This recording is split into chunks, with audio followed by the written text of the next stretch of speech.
an almighty challenge. And to get a sense of just how big it is, you've got to start at the top.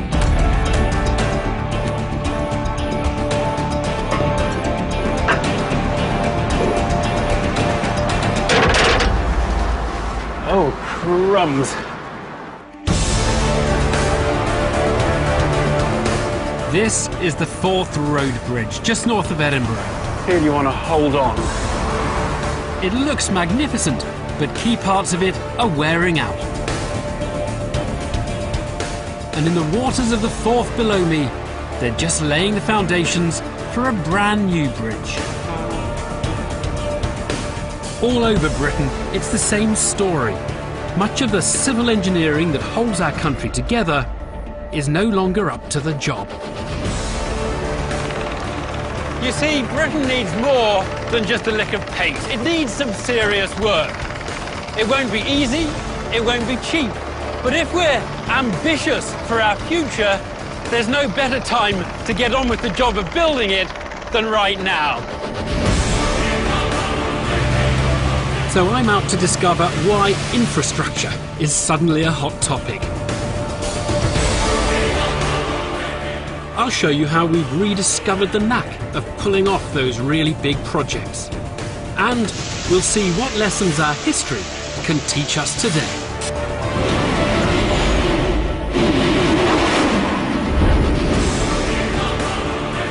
In this series, I'll be lifting the lid on the stunning engineering that's transforming Britain. I'll be finding out what still needs to be done and how on earth we're going to do it.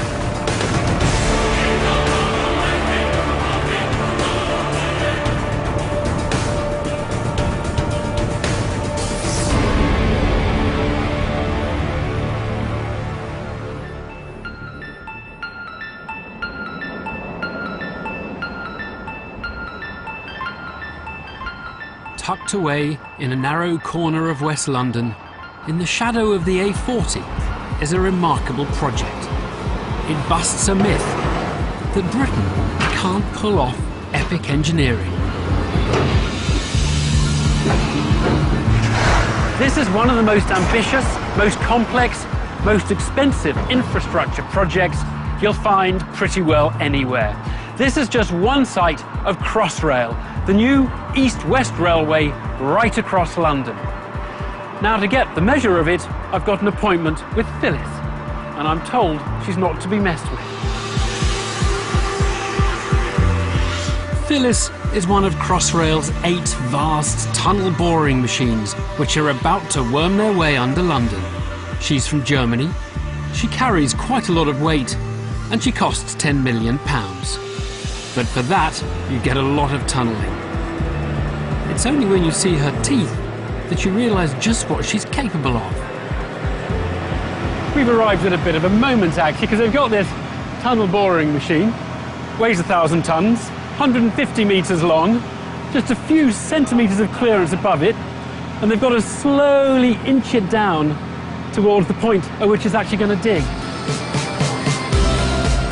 If you thought washing up liquid was just for the kitchen, think again. Phyllis and her colleague Ada are heading beneath Paddington Station, under Hyde Park, below the tightly packed streets of London's West End, and out to Farringdon to the east. It's the big tunnelling drive for what will be the new fast line across London when it opens in 2018. You can talk about Crossrail being the biggest construction programme in Europe. It's £14.8 billion.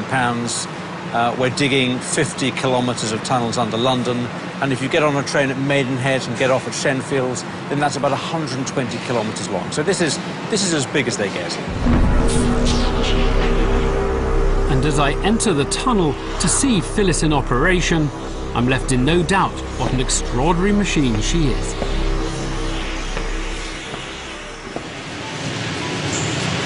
Boy, you can really feel the temperature has warmed up, even though we're only about 50 metres in. Thank you very much indeed. Steve Parker is the construction manager for this stretch of Crossrail's tunnels. Boy, this is just, it's so enormous. I had no idea the one machine can be so big. It's incredible. And there, right in front of me, is the back of the cutter head itself. I mean, think about what it's doing. It's carving out soil that probably hasn't seen the light of day since the Earth was created. The cutter head scythes its way through the clay. Behind it, tunnel engineers build a ring made up of 8 concrete segments slotted into place to within a millimeter's precision. When that's done, the machine braces itself against the ring it's just built and pushes forward to start the process again.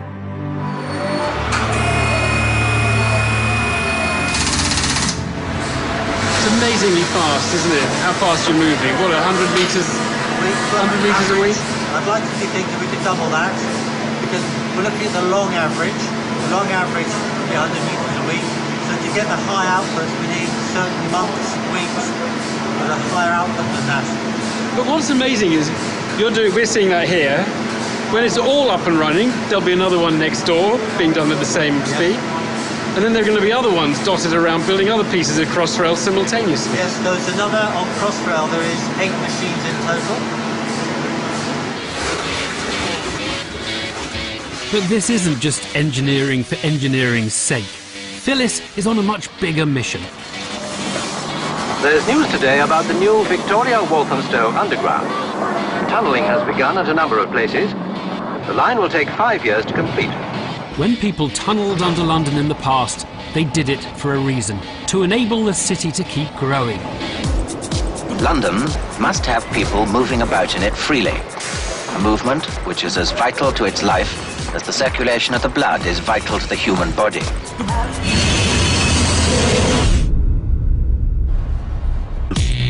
Today, the city's growing faster than ever. The population is expected to rise by nearly 2 million in the next 20 years. That is the real driving force behind Crossrail. So while London works and sleeps and parties, the new stations are taking shape. And Phyllis and Ada are on a mission to ensure the capital can continue to grow. I confess, I love these big engineering projects. I've even stolen a ball of clay as a souvenir. I'll make a little ashtray out of it. We used to be world leaders at this, and we can clearly still do it when we put our minds to it. And here's my thought. Should we be doing a lot more of this kind of work?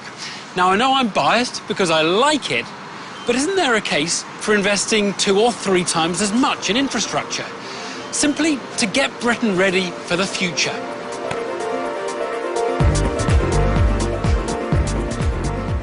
You see, infrastructure's all around us. It's the roads we drive on, the lines we commute on, and the energy that powers us.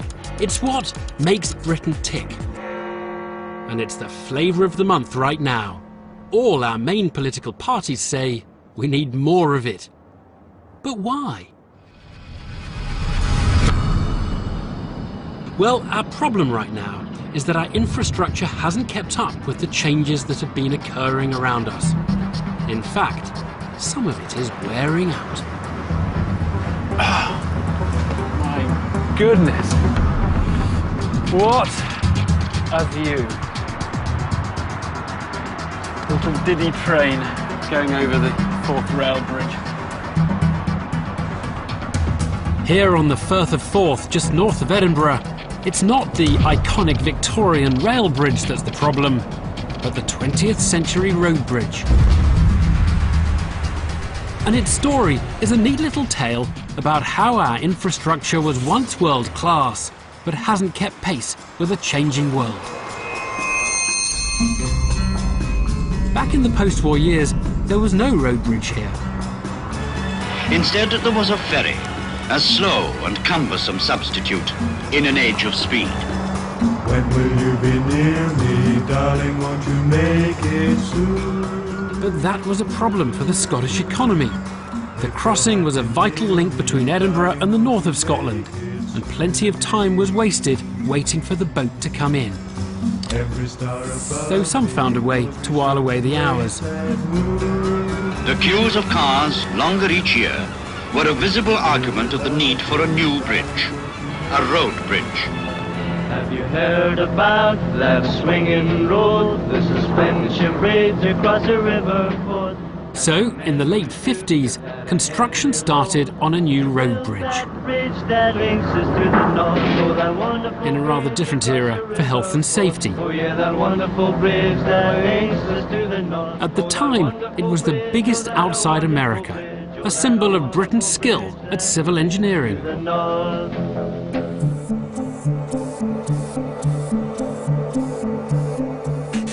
But here's the problem.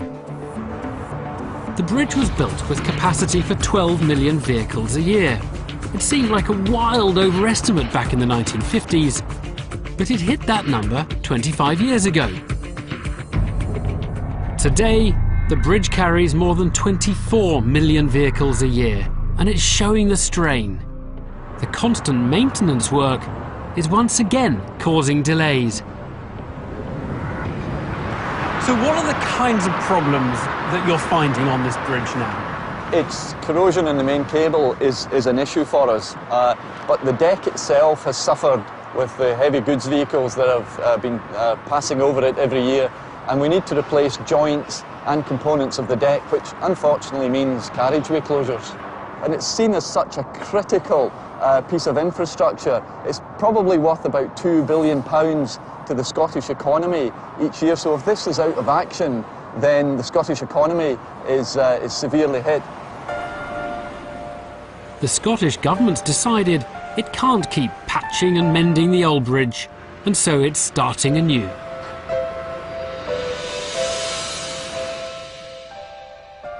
Soon there'll be 3 bridges here: 19th century, 20th century, and 21st.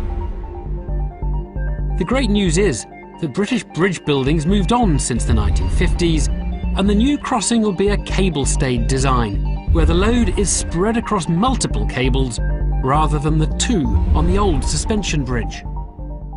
The advantages of a cable-stayed bridge is that it's stiffer. It's also easier to maintain, because each of the individual cables that make the structure can be taken out and replaced while the bridge operates.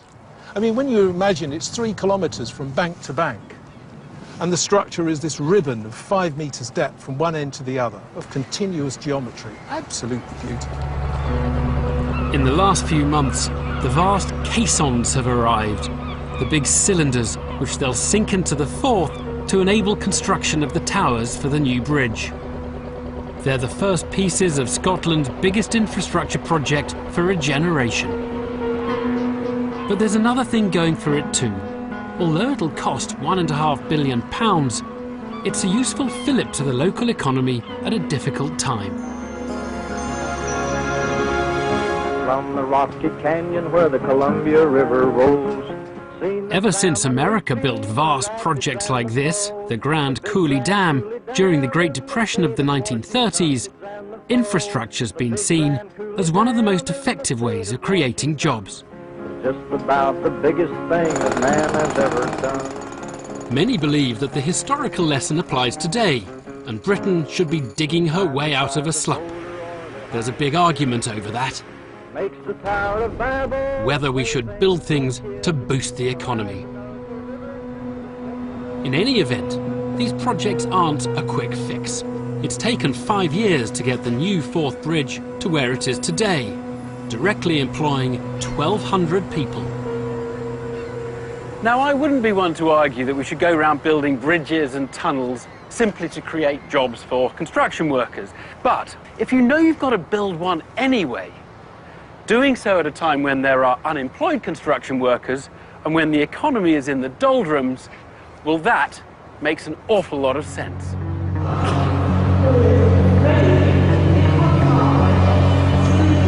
The simple fact is, there's an awful lot more than bridge building to do, given the changes unfolding around us. Our population is growing fast. We're set to hit 70 million by 2030. In the late 1970s, 1 in 4 of us worked in manufacturing. Today, it's fewer than 1 in 10. Climate change is threatening the infrastructure we already have, and large chunks of our power network are reaching the end of the line. Yes, our fusty old country is in fact fast changing, and our infrastructure has to keep up. All our main political parties agree we need more infrastructure, and that we should pay for it through a mix of both public and private money. But how much is that going to cost? I've come to Oxford to see the economist Professor Dieter Helm, one of Britain's best infrastructure brains, for a frank assessment of how much we need to do. We've changed, and you can't simply expect Britain to roll forward 20, 30 years, add another 10 million people and say, well, you can make do with the roads we've got today and the airports we've got today and all the rest of that infrastructure. Right, if you wanted to put a figure on how much we should spend on infrastructure, what's the scale of it? I totted up the total costs of the commitments in government programmes for investment, or government-driven programmes for investment, in water, energy, telecoms and transport. So no houses, no schools, none of those things. And I just added up the numbers, and they came to a staggering 500 billion, i.e. $500 billion by 2020. Now, you have to let that number sink in, and it doesn't matter if it's wrong by 100 billion in either direction. It's still an enormous number, and it gives you a measure of the gap between the aspiration and the sad reality of the position we find ourselves in. What happens if we don't do anything? What happens if we just carry on as we are, don't take any big decisions? If we just stick our heads in the sand and do nothing, then it isn't going to be a pretty sight going forward, and the British economy is not going to be in a fit state to take on all those other countries which are confronting these problems. And it's a process of gradual, insipid decline. That's the consequence of not facing up to the issues. You can see why a Chancellor wouldn't necessarily want to borrow heavily from the frazzled debt markets right now. But infrastructure's not all government spending. It can be public or private.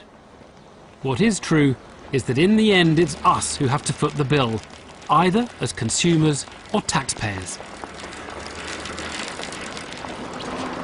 £500 billion sounds scary, but think about it. Over 10 years, it's just a bit more than 3% of our economy. And spend it well, and it'll make your economy bigger than it would have been anyway. No, my point is, don't we need to spend more to give our economy space to respond to change, to give it room to dodge whatever punches are thrown at it, to keep it flexible? Above all, I should say, to allow it to respond to the changes that have always occurred and will occur, to the nature of the economy itself.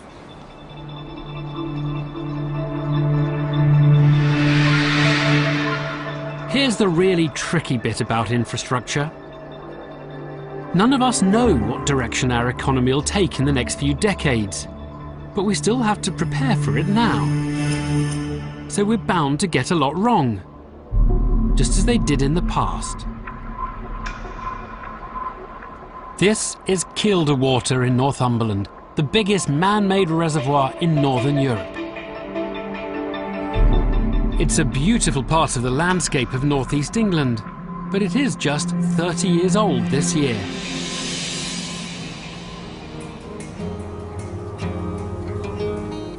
Back in the 1960s, there was no reservoir here, just a picturesque valley. The North Tyne Valley. Not pretty exactly, but abrasively beautiful in that unself-conscious northern way. But demand for water was rising, and there soon wouldn't be enough to feed the furnaces of the Northeast's factories. So they found the best site for rain catchment, moved out the people, and in the mid-70s, the diggers moved in.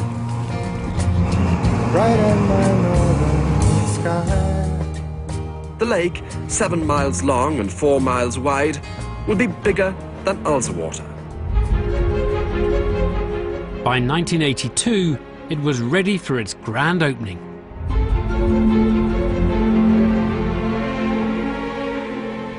So, 20 years of planning, 7 years of construction, and the reservoir was ready to meet the water needs of the heavy industry of the Northeast. Just one hitch. By the time of the recession of the 1980s, there was much less of that industry than anyone had expected. All of a sudden, this beautiful place was a white elephant. The world outside had changed even more quickly than the valley.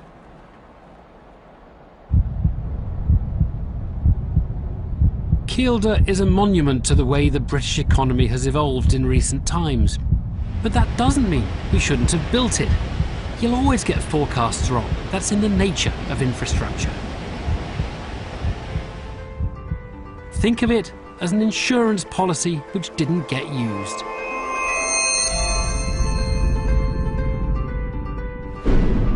Heidi Mottram is the chief executive of Kielder's owner, Northumbrian Water. My sort of feeling about that is, this is a long-term game, water resource planning. It's only 30 years. That's a blink of an eyelid, really, in terms of, I think, how populations grow and develop. So, yes, undoubtedly, that heavy industry did wane. But, there may come a time when things change around, population changes around, as we think about the way we want to use our country differently. So I think you have to think of these things in terms of sort of hundreds of years, not necessarily 30 years. There is one other idea, isn't there, which is instead of moving the water down south, you could move the people up north.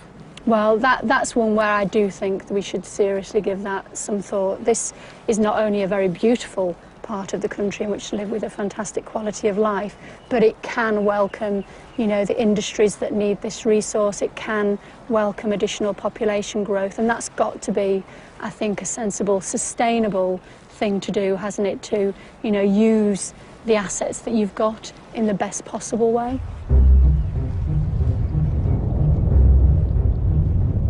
The lesson of Kielder is that the world sometimes changes faster than infrastructure can. But that doesn't mean we should do nothing. Instead, we should appreciate that infrastructure needs to give us options, room for manoeuvre in the future.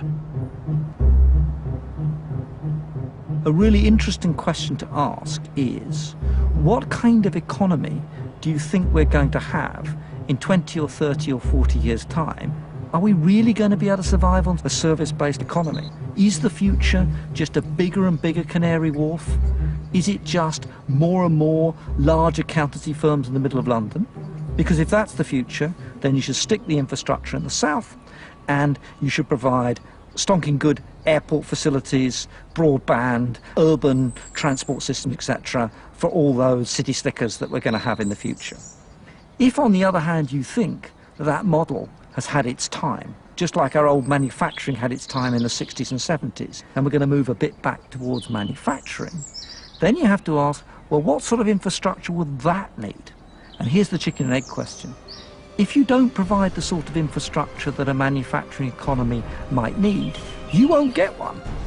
And then if it would be self-fulfilling, you'll end up with a service-based London economy. So infrastructure isn't easy. Which sort of Britain do we build it for? And crucially, where? Do we try and rebalance our lopsided economy by building afresh in the manufacturing heartlands of the Midlands and North? Or do we lay on more and more in the southeast, where the population and the service sector have been growing fastest? Or are we content to do neither and have no options at all? No example sums up the difficult choices and our endless capacity to dither over them better than Heathrow. As we've moved away from manufacturing and towards services, it's played an ever bigger part in our economy. But we face an awkward question. Do we invest in more airport capacity in London or not? Before I tackle that, I'm going to get some hands-on experience of just how finely honed an operation a crowded airport like this has to be. Right, I've got my 2 high-vis table tennis rackets, ear protection, a 747 coming my way, and butterflies in my stomach.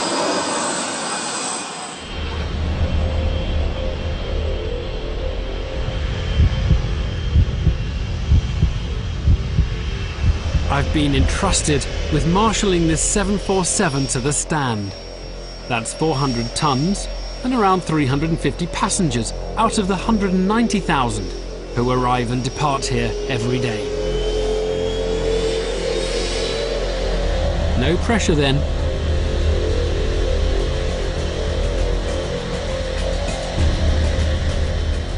You might not know it to look at me, but I've actually had a couple of hours training, and my tutor Simon is watching carefully on.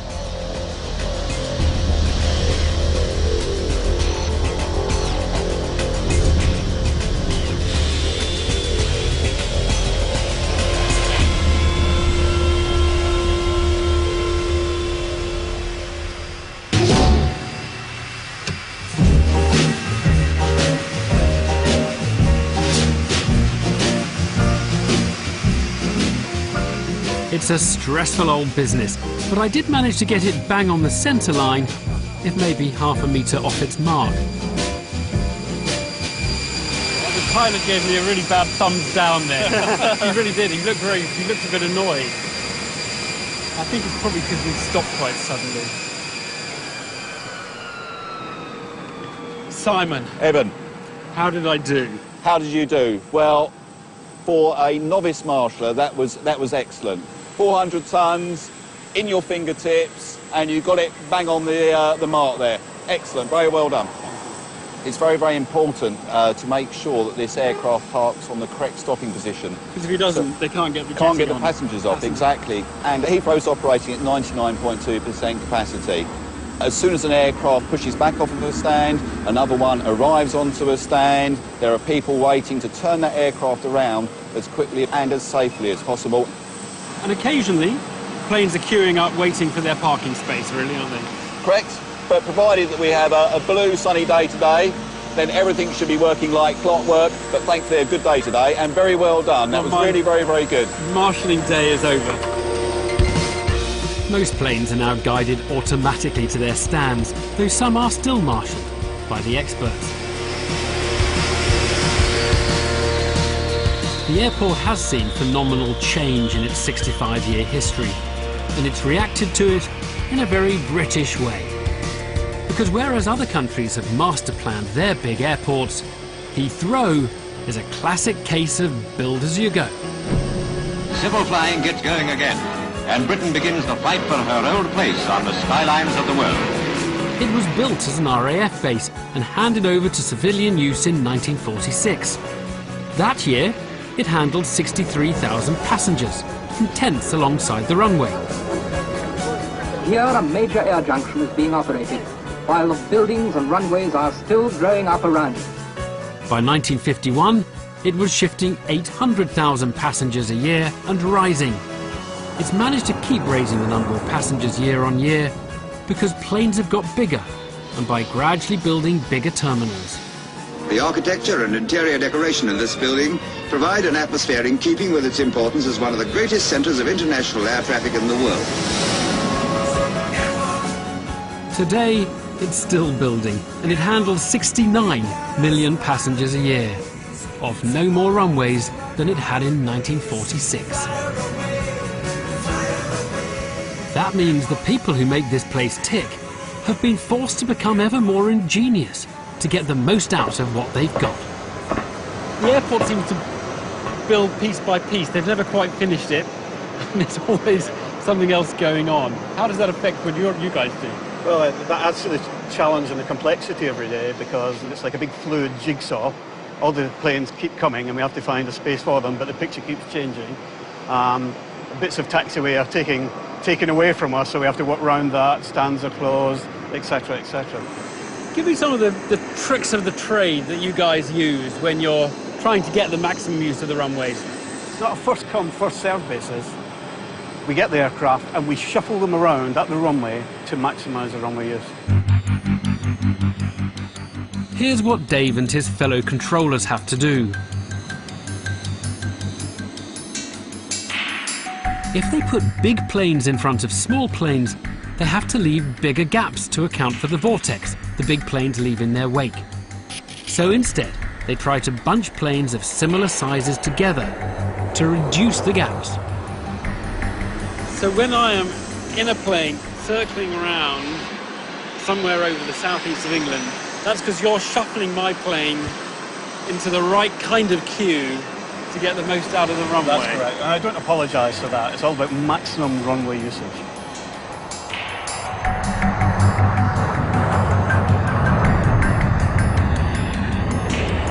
Heathrow often gets a bad press, but really you can only marvel at the resourcefulness of the people who make it work within all the constraints. And in a way, it's a good example of a British approach to infrastructure. You underprovide it, and you use ingenuity to get by. We're world champions at muddling through. As I say, you can marvel at it, and then remember, muddling through can only get you so far. We're at a crunch point, because Heathrow's full. Other airports have space, but Heathrow is special. It's one of the world's hub airports. That means passengers don't just fly here to get to London, they fly here to catch planes onto somewhere else. Now, Britain's aviation bosses argue that's good for us all, as it allows them to lay on routes which otherwise wouldn't be viable, routes to parts of the world which might be crucial to the future of the British economy. We're not very well connected to growth economies. I've stopped using emerging economies because, China is the second biggest economy in the world. Brazil has overtaken the UK, so you can't really call these emerging. They've emerged, but they're growing at a significant pace. And if we're serious about playing a leading role in the global economy, you're going to have to connect to these destinations. And that's really going to be a challenge for Heathrow and for the UK. Good evening. In the coming age of jumbo jets and supersonic speed, how and where will we make room for new airports in England's green and pleasant land? You see, this question's nothing new. The problem of how to maintain airport capacity in the southeast has bedeviled successive governments for decades. London faces erosion of its position as the hub of international air transport. Heathrow Airport. And now the issue is back. Do we build an extra runway at Heathrow, as Willie Walsh wants, or a brand new airport in the Thames? All options are being looked at by a government review. None is easy. Now, if you build a third runway at Heathrow, is that going to do it? Or are you going to be saying, in 30 years' time, we need a fourth runway or a fifth runway, at which point we might say, why didn't we build an airport somewhere else where we could do all of that in the first place? I think that is the question that needs to be answered. My own view is that a third runway isn't the long-term solution. I think a third runway gives you 25 years. It keeps you in the game. So, you're quite right. I think it would be wrong for me to try and convince people that if you build a third runway at Heathrow, that's it, and we're now future-proofed. With the projected growth in air travel, I don't think it would do enough. But at least it gives you time to consider options. But notice, almost all of those options are in the south of England, which means that airport capacity is a classic example of a very British infrastructure dilemma. Here's the problem. Britain needs more infrastructure, but the very places that it needs it most are the places that are most crowded, have most people. And yet it's the place where the crowds are that there isn't room to build anything, where you meet most objections. Yet when it comes to a decision over airports, where and whether you build another hub, well, this touches on issues around where we expect people to live, what kind of economy we want to have. These are issues way above the pay grade of people involved in aviation. These are questions of grand national strategy. Difficult questions, mind you, but they really can't be ducked. North, south, east, west, hub airports or alternative investments. There's a huge menu of infrastructure opportunities in Britain. You can argue about them all, but just because decisions are difficult doesn't mean we shouldn't face up to them. And there's an additional economic reason for looking at how much we invest in our future. To understand it, an example from our past.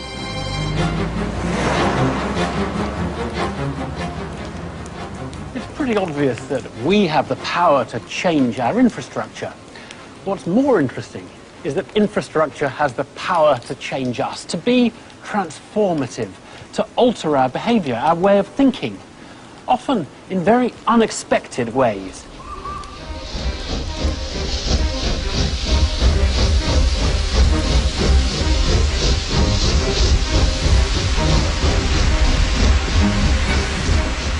This rather beautiful locomotive is Planet, a replica of the very first one to run down these tracks in 1830 as part of the Liverpool and Manchester Railway, Britain's first intercity line.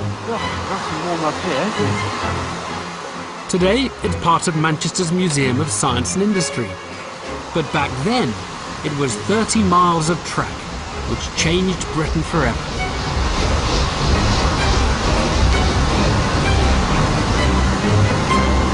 This was built in '92, but it's pretty well the same as the one that was built in 1830.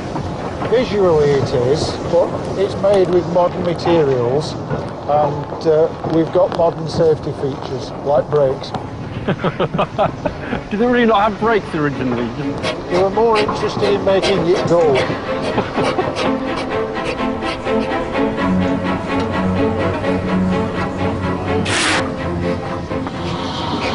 The original motivation for the Liverpool and Manchester Railway had been to carry freight. Local businessmen had wanted to link the two cities. But guess what? Once the line had been built, it actually turned out that people wanted to travel as well. And pretty soon, passengers were the dominant traffic. What had happened was the line had transformed the geography of the region in a way that no one had anticipated. This railway, it took the brakes off the development of the economy of the region. Yes. Here in Manchester, well, of course, not only were the needs of the existing cotton mills satisfied, but a lot of other people said, right, now we've got the opportunity of setting up further cotton mills, and the textile industry expanded very quickly. And as soon as the railway opened and made it so much easier to get the cotton imports, the food imports, and all the other 101 other things that were required here in Manchester, then of course the numbers of ships coming through the port of Liverpool instantly doubled. You know, it was a huge increase. That made an enormous difference to the port of Liverpool. You buy a railway and you get a flourishing port for free.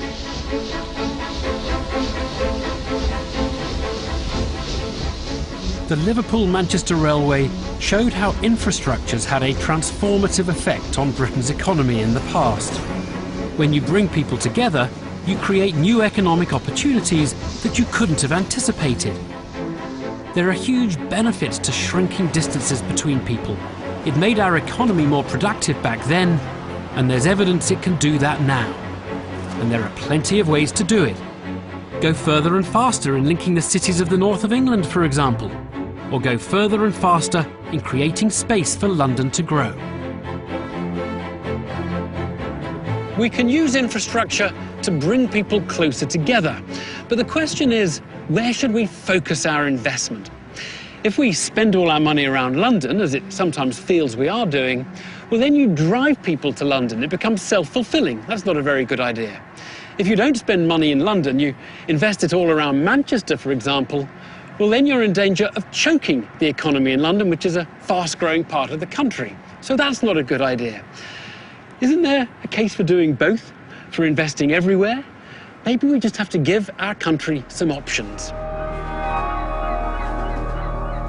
This government and the last have recognised these arguments. And this is their big hope for bringing us closer together. It's Curzon Street in Birmingham, built by Robert Stephenson in the 1830s as the magnificent terminus for the London-Birmingham railway line.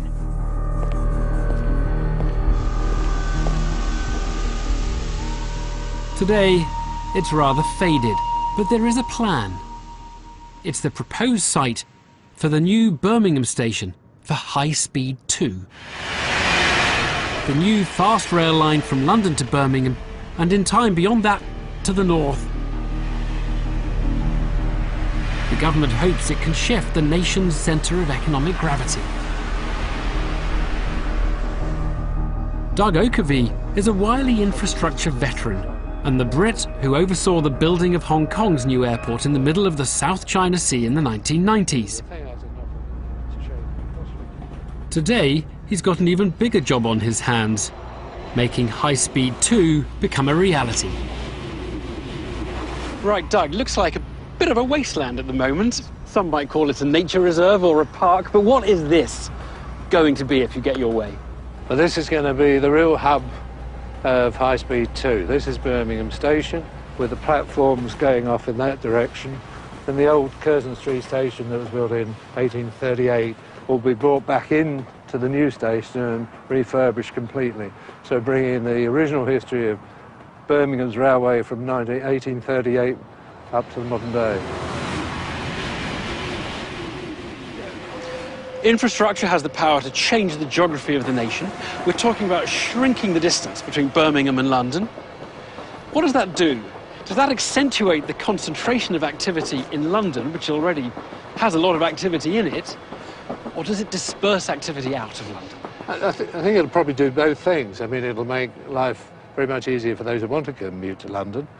But I think the key thing is with HS2, when it develops itself and establishes it here, and the development that takes place around it will encourage many more companies to Birmingham, which in the sense is a better location for a lot of industries, and there will be greater connectivities between the north and the south. I mean, some might like to say it'll bridge the north-south divide. High Speed 2 might bridge the north-south divide, or it might suck yet more economic activity down south. As we saw with the Liverpool-Manchester Railway, infrastructure often has unexpected effects which nobody bargained for. So until we've built it, no one really knows. Like so much infrastructure, it's really hard to know what the effect of HS2 would be. You can do your detailed passenger projections, but frankly, you're likely to be way off the mark with them. No, with transformative infrastructure, it bears on much, much bigger issues. HS2 isn't really about journey times, it's about the whole shape of our nation. Are we a country called Britain with a capital called London, or are we a country called London with a huge great suburb called Britain? That is the really difficult question facing us. The case for investing more in infrastructure is to make this difficult question easier, to build space for the economy to grow in all parts of the country.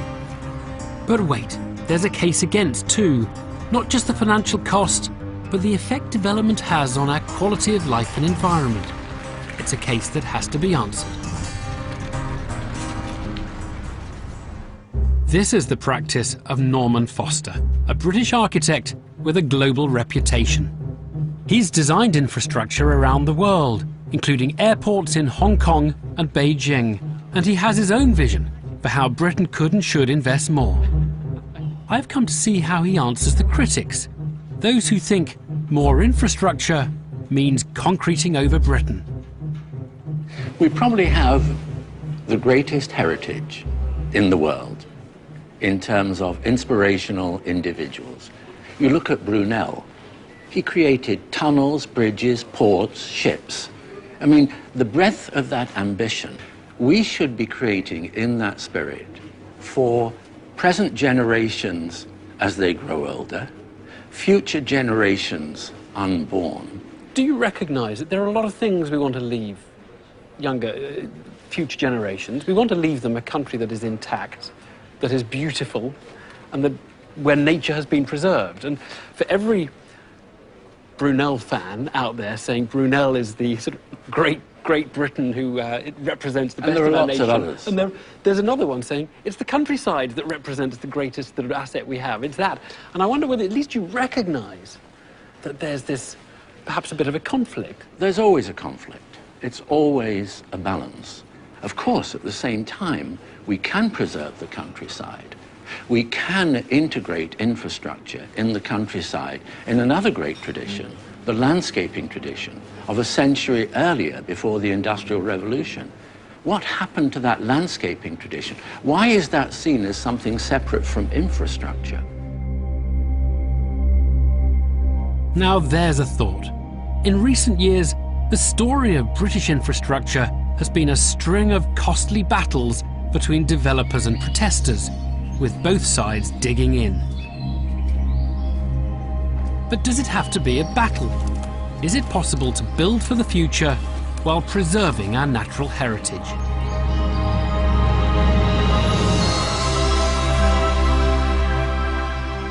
This is the Devil's Punch Bowl in Surrey, a beauty spot with a past. Dame Fiona Reynolds heads the National Trust, which owns the land. So Fiona, I used to drive down this section of the A3. It is just an unbelievable and spectacular change. It's just incredible. Yeah, it is. I mean, I did too, or, you know, stop sometimes in the queues. But I think what's amazing about this is how quickly nature's reclaiming it. And this is what it used to look like. For decades, the A3 snaked along this valley, a scar on a stunning natural amphitheatre. But the road needed expanding, and rather than take the cheap option, a flyover, they chose to exploit the great British talent for tunnelling.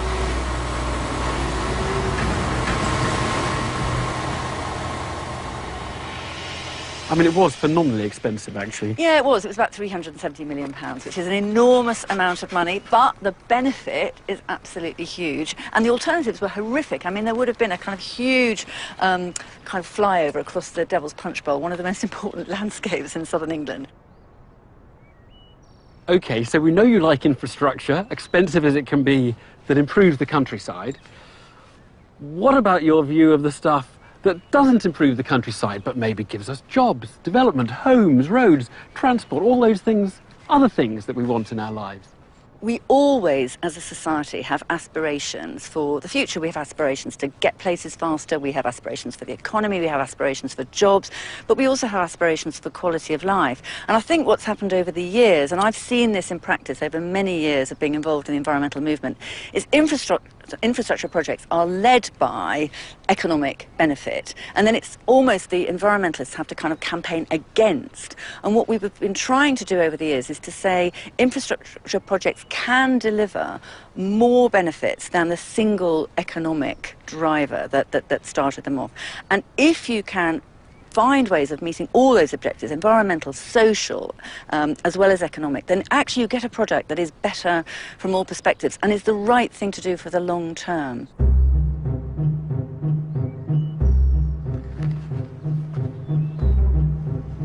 When it comes to infrastructure in this country, we've often been paralysed by a dilemma between countryside, environment, quality of life and development. But if you are willing to spend a bit of cash, you can actually make your infrastructure quite countryside friendly. Not all of it, you're never going to make an airport, very sympathetic, but a lot of infrastructure can be made so. So here's a thought. Do we have to make a choice between environment and development? Maybe we can have both. Rather than being paralysed by the dilemma, maybe we should see it as a spur to action. We should just get on with doing more, not less. Now, if you're one of the many people who feel uneasy at the prospect of building more and think I'm in danger of overstating the case, I have a final thought, one very close to home.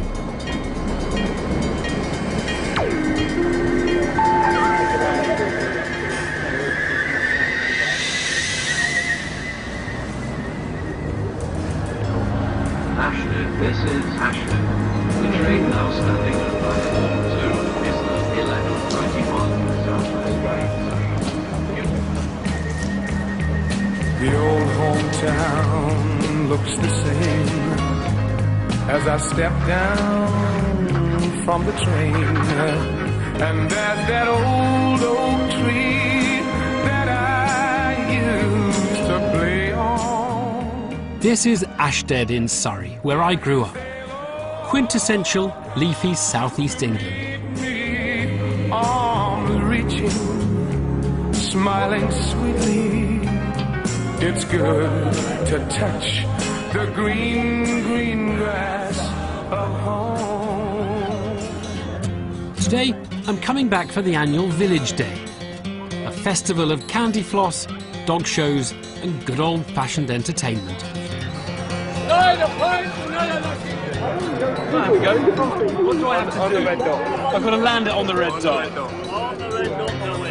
But that's impossible. No, it's not.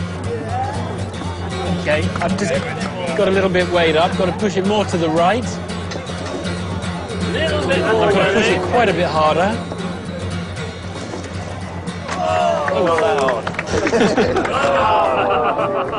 Thank you very much. Not close enough. Great stuff. I'm afraid my hand's a bit wet, actually. Oh! It's just like old times. And that is rather the point, in a way.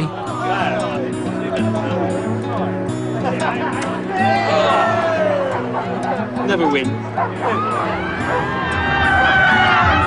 So this is where I was brought up. This was the local recreation ground, the Rec. Spent many happy hours here. But for many of my childhood years, Ashtead lived in fear. It had a nightmare vision, and that nightmare was called the M25. Hadn't been built then, of course, but it was set to come very close to here. Now, pretty well everybody I knew thought whatever motorways the southeast needed, they didn't want one close to Ashtead.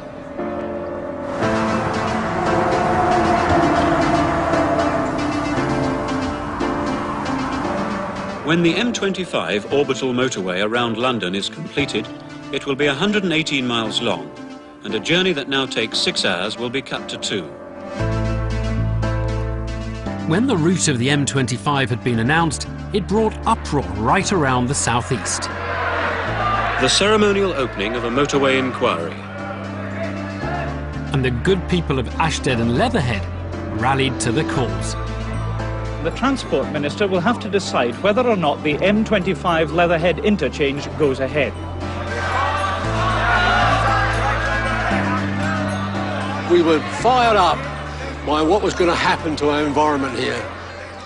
When they changed the route of the motorway from several miles out to bring it in between Ashtead and Leatherhead, it really got our dander up because they were going to impact on so much we hold dear. John Earl was one of Ashtead's original protesters, a pillar of the community who became an unlikely rabble-rouser. We got emotional about what was happening to us. Like British bulldogs, we were going to shake this one until it stopped. What was the most outrageous thing you did?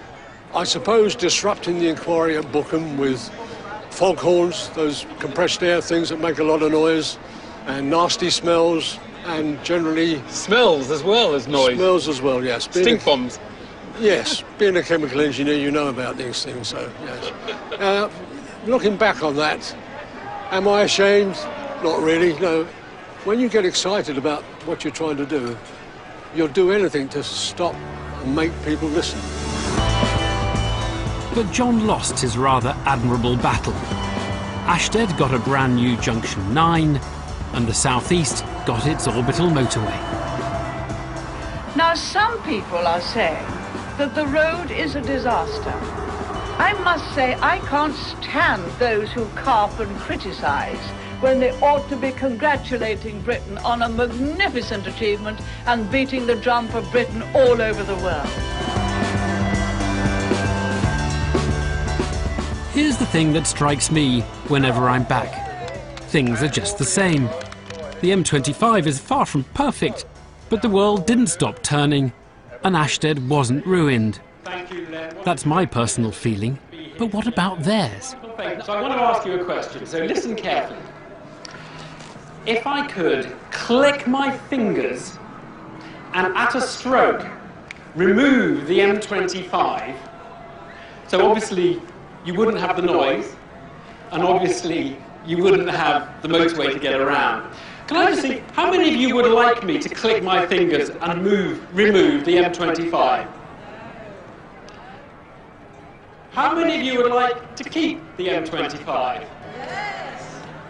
Very interesting. Well, those votes will be taken into account.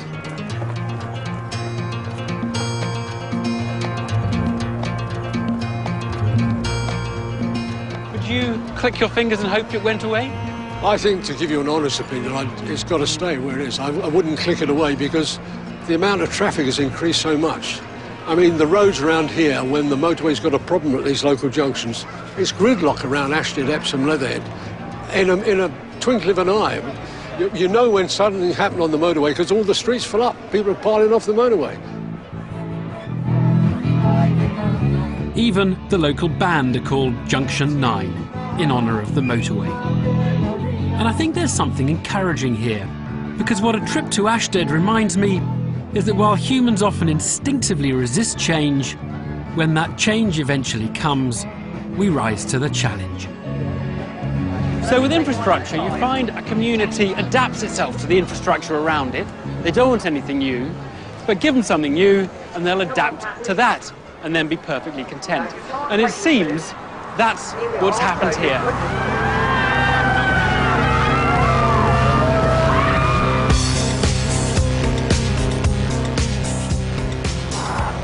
Back at Crossrail, Phyllis is still burrowing her way under Paddington, and that London clay is being shipped out by rail to make a new nature reserve on the Essex coastline. This place is proof that Britain can pull off the re-engineering we need, and we've seen that we do need it. To replace the fraying fabric of the country, to give the economy options for growth, to make people more productive, to enhance the environment.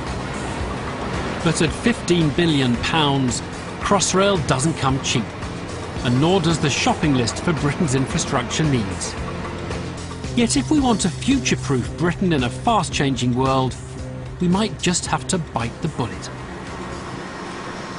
You may believe we should invest a lot more in infrastructure, but have one last nagging doubt, that we will somehow screw it all up, end up wasting money. So many of these big construction projects go wrong, don't they? Well, I've some good news. We appear to be getting the hang of them. And next time I'll show you why we have no reason to be scared of big projects and every reason to allow ourselves to be a lot more ambitious. From the infrastructure that made the Olympics work to the engineering marvels of High-Speed 1. How we're learning from some spectacular mistakes to become a can-do nation once again.